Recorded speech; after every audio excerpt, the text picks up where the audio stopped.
Apa yang kaki dengki? Tak sakut langsung.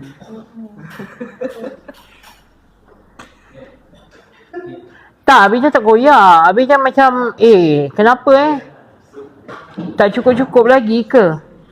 Dia macam tu. Kita tak boleh nak puaskan hati semua orang, tak boleh. Macam mana?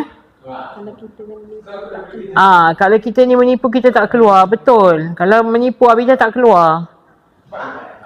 Tak, kalau betul, korang tanyalah dengan Azhar, betul tak? Yang dia ada hutang dengan Jamu Mawar, korang tanya dengan Azhar. Kalau korang betul nak kepastian, korang tanya dengan Azhar.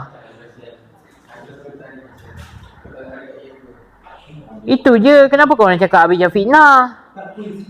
Kenapa korang cakap Abijah dan time-time ni dah nak keluar?